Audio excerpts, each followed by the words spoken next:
हरे कृष्णा। मैं गौरांगा कृष्णदास जी आज के लिए छोटी सी कथा लेके आई हूँ, राधा रानी और कृष्णा की। आज की कथा वृंदावन, गोकुल, बरसाना, यहाँ के धाम की है।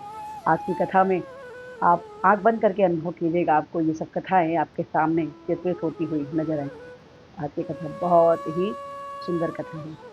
आज की कथा की बात यह है कि हमारी राधा रानी महारानी जो कि सर्वगुण संपन्न है, इतनी ज्यादा सुंदर हैं, वो भी ऐसी लीला करती हैं कि जैसे कृष्णा ही सब कुछ जानने वाले हैं। हालांकि ये सही बात है कि कृष्णा की इतना सर्वगुण संपन्न कोई भी नहीं है, पर राधा रानी महारानी भी उनकी ही शक्ति है, सो उनके पास भी उतनी ही क्षमता है।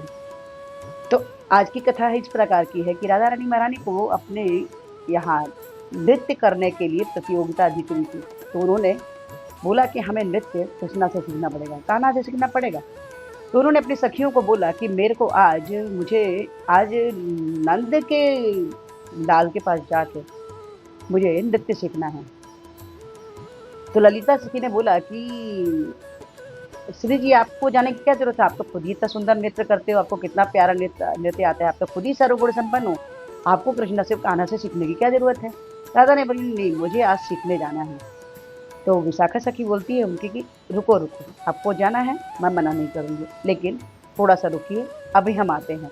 वो जाती है और एक कागज लेके आती है। कागज पर, पत्रावली पर, एक पेपर पर उसने मोर पंख से सामान लिखना शुरू किया। क्या? जो राधा रानी महारानी ने धारण किया था, जैसे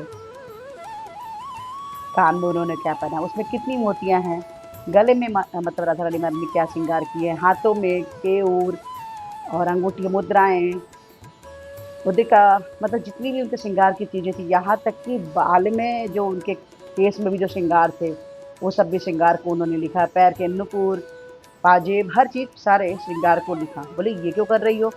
राधा रानी महारानी ने पूछा कि आप इसको क्यों लिख रही हैं, आखिर क्या कारण है? बोलती इसलिए कि कृष्णा एक नंबर के चोर है, आप जाएंगे कोई ना कोई सामान आपका वो चुरा लेंगे। तो हम पता करना चाहते हैं कि कृष्णा सच में चुराते हैं कि नहीं, क्योंकि हर बार कुछ ना कुछ चुरा लेते हैं। तो इस बार हम सब लिख के रखेंगे कि कान के झुमके में भी कितनी मोतियां लगी हुई हैं, कितनी अंगूठियों में कितनी मड़ियां लगी हुई हैं, हर चीज का पूरा पूरा हिसाब होना। तो विशाखा सखी के बोलने पर ललिता विशाखा मिलके उनके सारे श्रृंगार के चीजों को पेपर पर लिख लिया, एक पत्र पर लिख लिया। बोलती हैं अब आप जाइए। राधा रानी महारानी कृष्णा के पास जाती हैं और वहाँ काफी देर तक दोनों मिलकर नृत्य करने को होता है। तो राधा से बोलते हैं कृष्णा कि देखो, मैं एक ही शर्त पे तुम्हें नृत्य सिखाऊंगा कि जब तक मैं, मेरा यही है कि तुम्हें थकना नहीं है, और जैसे अभी अच्छी दिख रही हो वैसे ही आखिरी तक, जब तक मैं डांस करूंगा, जब तक मैं नृत्य करूंगा, तब तक आपको भी मेरे साथ नृत्य करना पड़ेगा। राधा रानी बोली कि ठीक है। बोलती चेहरे पे थोड़ा भी थकान का नहीं आना चाहिए, क्योंकि जैसे ही आएगा मैं नृत्य सिखाना बंद कर दूंगा। तो कृष्णा के शर्त के हिसाब से राधा रानी बोली ठीक है। अब राधा रानी महारानी कृष्णा के संग मिल के नृत्य करना चालू कर, सीख रही हैं उनसे। 1 घंटा बीता, 2 घंटा बीता, थोड़े से भी चेहरे पे थकान का कोई नीरज मात्र भी नहीं था कि राधा रानी महारानी के चेहरे पे थोड़ी भी थकान है। और नृत्य करते करते करते करते करते करते 4-5 घंटे बीत गए। राधा रानी महारानी अब थक गई थी, लेकिन जैसा कि उन्होंने कहा था कि चेहरे पे थोड़ा सा भी आभास नहीं होना चाहिए कि मैं थक गई हूँ, बिल्कुल चेहरे पे जरा भी थकान उनके नहीं आ रही थी कि मैं थकी हुई हूँ। लेकिन हमारे मनमोहन कृष्णा को सब कुछ मालूम चल जाता है कि राधा रानी थक गई हैं, लेकिन फिर भी वो नृत्य कर रहे हैं, क्योंकि वो तो उनकी लीला थी। नृत्य करते करते अब राधा रानी महारानी ऐसी मुद्रा में जमीन में बैठ गई। अब बैठ गई और अब वो उठने को राजी नहीं थी, उठ नहीं रही थी। कृष्णा बैठे, बोलते क्या बात है राधे, थक गए क्या? तो राधा रानी बोल मुस्कुराई। तो बोलते हैं, तो उन्होंने राधा रानी महारानी के माथे के पसीने को पोंछा और पोंछते पोंछते उनके बालों को ठीक किया। उसी बीच कृष्णा ने उनकी उंगली से मुद्रा मुद्रिका निकाल दी, एक अंगूठी निकाल दी, निकाल के अपने पटका में बांध लिया। अब राधा रानी महारानी को तो पता चला नहीं, अब पता नहीं पता चला कि नहीं चला, पर राधा रानी महारानी ने ये दिखाया कि उन्हें नहीं मालूम है, उसकी मालूम तो चले गया होगा। अब वो जब आती है वापस, विशाखा ललिता बोलती है रुको रुको, अंदर बाद में जाना, पहले हमें सामान गिनने दो। पेज निकाला, सामान गिनना चालू किया, कान का, गले का, के और हंसली, बाल के जो वेणु वगैरह थे सब कुछ देखा, पैर का देखा ना, नुपुर देखा, सब कुछ देख चेक किया, सब कुछ तो था। लेकिन जैसे ही देखा हाथ में, तो हाथ में अंगूठी कम थी।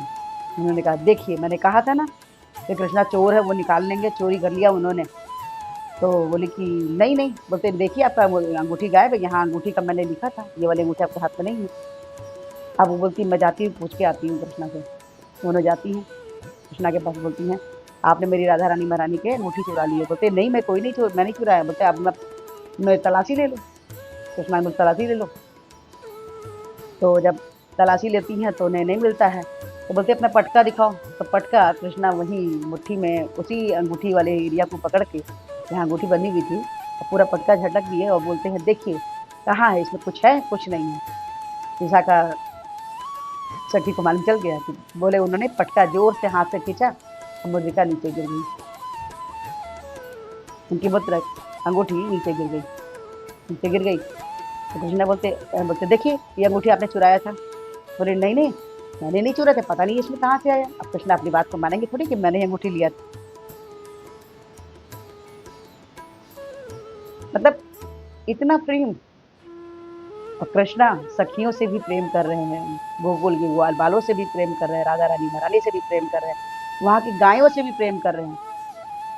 प्रेम की पराकाष्ठा समझाने के लिए ही कृष्णा हमारे धरती पे आए थे, और हमें सही रूप से कर्म करने के लिए भी सिखाने के लिए कृष्णा धरती पे आए थे। तभी उन्होंने भगवत गीता में सारा ज्ञान दिया। गीता के अर्जुन को बताया, अर्जुन के लिए नहीं, वो तो हमारे लिए बताया, क्योंकि हम लोग को पता नहीं कि हमें जीवन कैसे जीना है। ये छोटी सी लीला कैसी लगी आपको? अब आप देखिए, अनुभव कीजिए कि कृष्णा किस तरह से पटका लेते हैं, उसमें अंगूठी छुपाते हैं। विशाखा सखी उनके हाथ से खींचती हैं, पहले तो छूटता नहीं है, फिर छुड़ाते हैं। ये सब लीलाएं कितनी सुंदर हैं। ये आपको कैसी लगी लीला? अच्छी लगी हो तो प्लीज़ लाइक कीजिए, शेयर कीजिए, शेयर कीजिए। और हमारी इस वीडियो को थोड़ी प्रार्थना कि हमारे प्रवर्ती आचार्य श्रील प्रभुपाद हमें हरे कृष्ण महामंत्र जपने के लिए बोले थे, कुछ इस प्रकार से है। हरे कृष्ण कृष्ण कृष्ण हरे हरे, हरे राम राम राम हरे। तो हरे कृष्ण महामंत्र जपिए, कृष्णा के सबसे प्रिय बच्चे बन जाइए प्लीज़ प्लीज़ प्लीज़। आज से ही माला जपिए, अच्छा लगता है तो 2, 204, 4 से 6, 6 से 8 से 16। जैसे आप 16 माला पाते हैं, कृष्णा के हेतु कृपा से पात्र बन जाते हैं। हेतु कृपा मतलब विशेष कृपा, विशेष कृपा के पात्र बनने से। तो प्लीज़ आज से एक माला जपिए। हरे कृष्णा, राधे राधे।